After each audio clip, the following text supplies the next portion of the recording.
Morning! Madman! Welcome to the India Explained podcast, recorded in London and San Francisco. One take, unscripted, no rehearsal.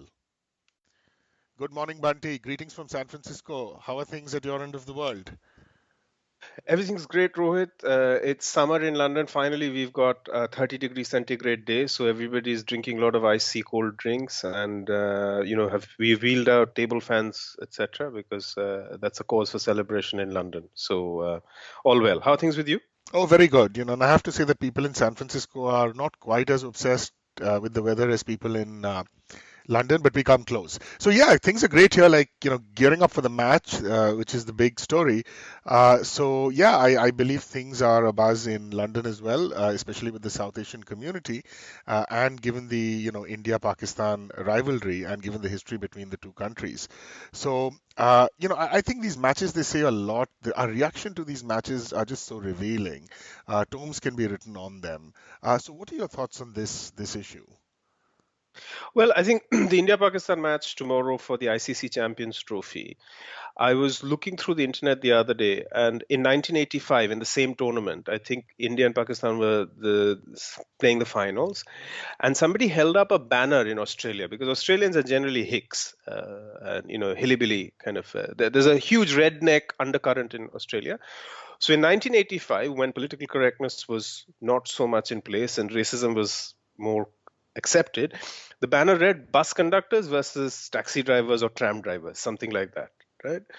And I remember in 1985 thinking about it. That's such an odd way in which we were perceived. And now Right. that the match is happening in London, I think it is to the credit of Indian professionals, white collar, blue collar, wherever they're working, and the expatriate community.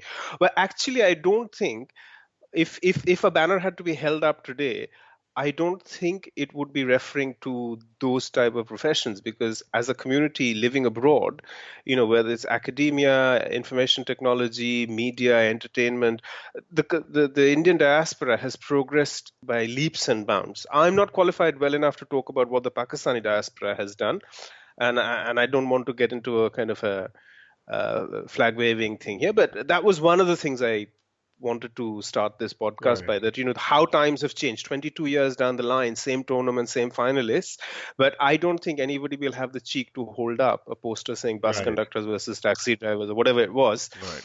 That's point one. The other thing is obviously deeply embedded in every kind of Indian home, and I'm assuming in Pakistani homes as well.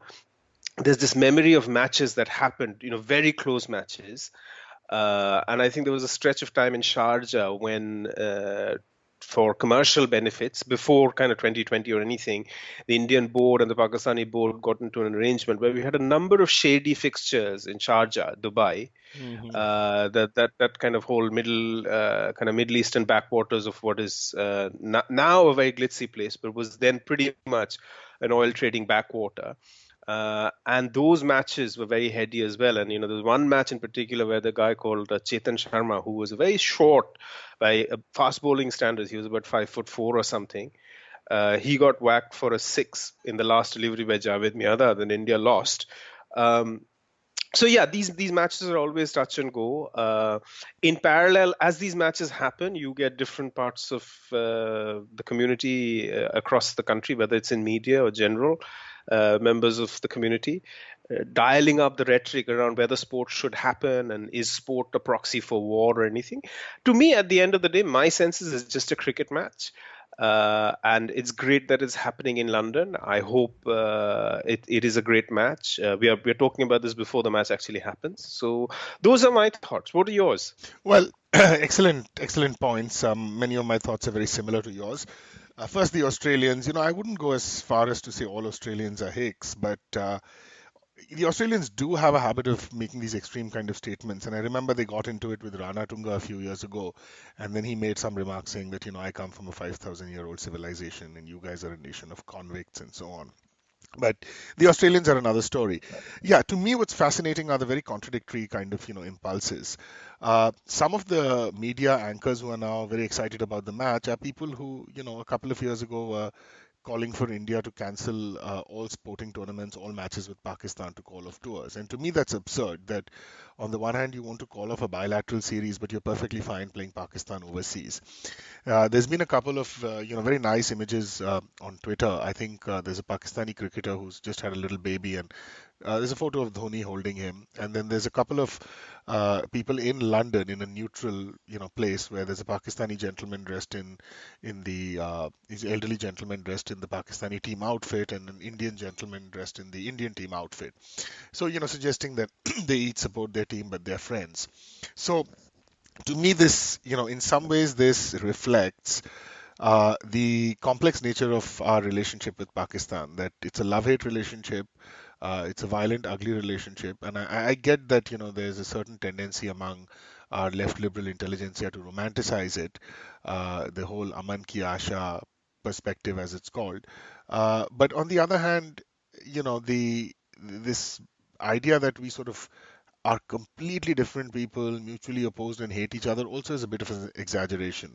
So you have the extreme perspectives, which is we are the same people, and in a very crude way that used to take shape as this game we used to play sometimes in school, of combining an India-Pakistan team, and speculating that if we were still one country, or at least we were one country for the purposes of cricket, we'd have an unbeatable team. So that's one extreme, that we are exactly the same people. And on the other extreme is, we are just sworn enemies. And then there's a lot of inconsistency about how people react to Pakistan, depending on their mood. If some guy had a bad day, well, Pakistan's the scapegoat, right? Uh, Invocation of religion, Yeah. conflation of Indian Muslims with Pakistan, and so on. Yeah, I think the other thing that doesn't help Pakistan is, as a cricket team, when they, in the mid 80s to the late early 90s, their cricket team by and large was better skilled at handling high pressure matches. They had a more media savvy bunch of, so the players like Imran Khan, Moin Khan, and Wasim Akram, they were like, very media, photogenic media people, right?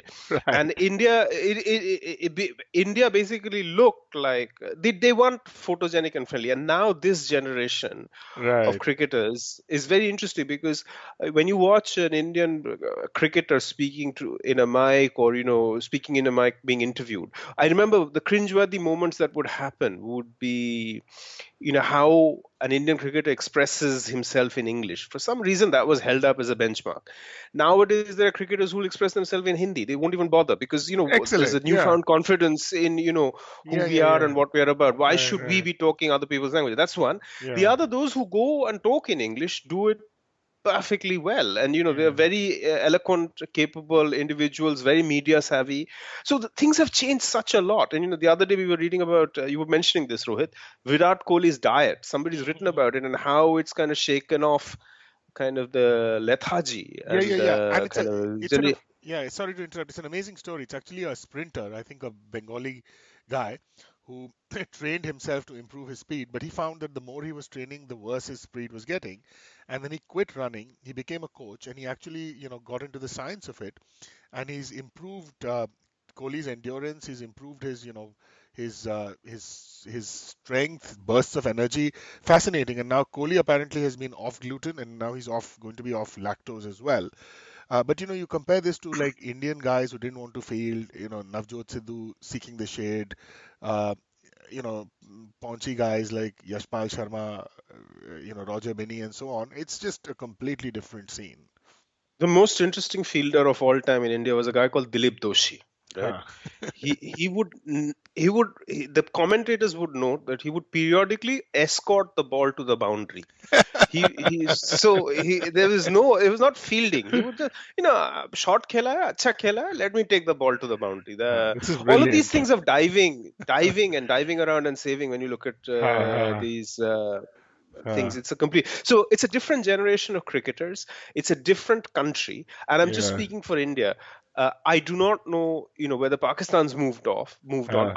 Something tells me in me, irrespective of how the results go, that Pakistan's cricket team isn't a force that it used to be. Right, right. And I don't want to jinx the match. I would hope that India wins. But Pakistan are very kind of eclectic, inconsistent, eclectic, but equally brilliant on their day. Right, right. That hasn't changed, but somehow because of terrorism in Pakistan and kind of disturbances in Pakistan, their cricket has been relocated permanently to the Middle Eastern backwaters of cricket, where there isn't actually, to be honest, a cricketing culture. There's just oil-rich stadiums and infrastructure. Right. And the Um, UAE team is mostly Indian and Pakistani expats, anyways. Um, yeah, I sort of agree with you. I think there's also this other layer of match fixing and so on. There's again some other guy who's making accusations and noises, but that's such a mess that, to be honest, I've kind of lost track of it. I kept in touch yeah, with it till a few years ago, yeah, and it's such a morass. I have no idea what's going on now with who's under and suspicion, who's th- suspended, and so on. that's true, Rohit. That's true. And the final closing point, and we don't want to make it too dark.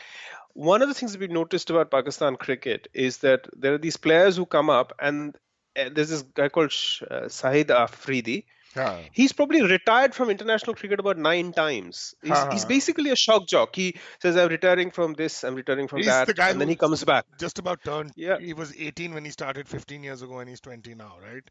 Something like yeah, that. yeah. No, no, no. This is another guy. This is a more established guy. The guy you are talking to is a guy called Mohammed Amir, I think, who No, was no, no. caught. I said Shahid Afridi, no? He was 18. And I remember Boycott saying that apparently when Afridi made his debut, he claimed to be 14. There were, I see, I see, I see, I see, I and see. That's right, Boycott that's said right. that if he's 14, I'm 15. And he said he's shaving. He can't be 14. No, no, I think so. The Pakistani cricketers have a tendency to say very shocking, speculative things. They are Mm, like the Arnab Goswamis of cricketing world, right? mm. So what they'll Yeah. do is they'll go in front of a camera and say the most wild ass shit that they come up with. Shoaib Akhtar is the pace bowler is one example of it. Shahid Afridi is another. They'll say deliberate, Right. provocative things and then chill in the afterglow of negative publicity. That's But that is how they are. But anyway, hope best of luck to both the teams for the match. I hope it's good cricket. I'll be watching it. I don't know whether I'll last 8 hours of it. I'll definitely catch the last 4 hours. But yeah. yeah. Chill in the afterglow of negative publicity. I love that phrase. You should patent it. All right, man. On that note, let's wrap this up. Okay. See you in a minute. Take care. All right. Take care. Take care. Bye bye.